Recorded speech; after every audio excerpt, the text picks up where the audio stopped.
बहुत बड़ी क्षति है। विभाजन के उस दौर में बहुत कुछ खोकर भारत आना और यहाँ जीवन के हर क्षेत्र में उपलब्धियां हासिल करना, ये सामान्य बात नहीं है। अभावों और संघर्षों से ऊपर उठकर कैसे ऊंचाइयों को हासिल किया जा सकता है, उनका जीवन ये सीख भावी पीढ़ी को देता रहेगा। एक नेक इंसान के रूप में, एक विद्वान अर्थशास्त्री के रूप में और रिफॉर्म्स के प्रति समर्पित लीडर के रूप में उन्हें हमेशा याद किया जाएगा। एक अर्थशास्त्री के रूप में उन्होंने अलग अलग स्तर पर भारत सरकार में अनेक सेवाएं दी। एक चुनौतीपूर्ण समय में उन्होंने रिजर्व बैंक के गवर्नर की भूमिका निभाई। पूर्व प्रधानमंत्री भारत रत्न श्री पीवी नरसिम्हा राव जी की सरकार के वित्त मंत्री रहते हुए उन्होंने वित्तीय संकट से घिरे देश को एक नई अर्थव्यवस्था के मार्ग पर प्रशस्त किया।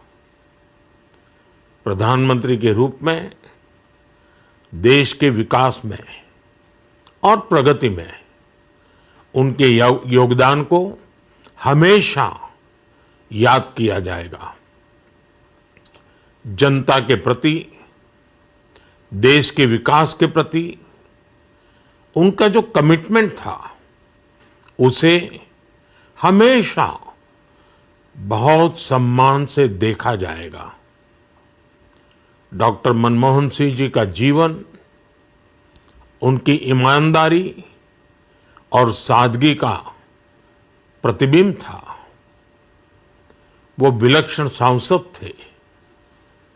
उनकी विनम्रता, सौम्यता और उनकी बौद्धिकता उनके संसदीय जीवन की पहचान बनी।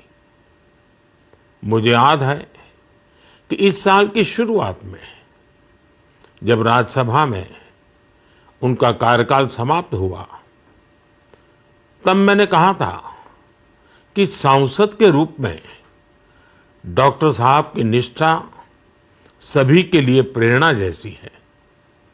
सत्र के समय अहम मौकों पर वो व्हीलचेयर पर बैठकर आते थे, अपना संसदीय दायित्व निभाते थे। दुनिया के प्रतिष्ठित संस्थानों की शिक्षा लेने और सरकार के अनेक शीर्ष पदों पर रहने के बाद भी वो अपनी सामान्य पृष्ठभूमि के मूल्यों को कभी भी नहीं भूले। दलगत राजनीति से ऊपर उठकर उन्होंने हमेशा हर दल के व्यक्ति से संपर्क रखा, सबके लिए सहज उपलब्ध रहे। जब मैं मुख्यमंत्री था, तब डॉक्टर मनमोहन सिंह जी के साथ राष्ट्रीय और अंतर्राष्ट्रीय अनेक विषयों पर उनसे खुले मन से चर्चाएं होती थी। यहाँ दिल्ली आने के बाद भी मेरी उनसे समय समय पर बात होती थी, मुलाकात होती थी। मुझे उनसे हुई मुलाकातें, देश को लेकर हुई चर्चाएं हमेशा याद रहेगी। अभी जब उनका जन्मदिन था, तब भी मैंने उनसे बात की थी। आज इस कठिन घड़ी में मैं उनके परिवार के प्रति अपनी संवेदनाएं व्यक्त करता हूं। मैं डॉक्टर मनमोहन सिंह जी को सभी देशवासियों की तरफ से श्रद्धांजलि अर्पित करता हूं।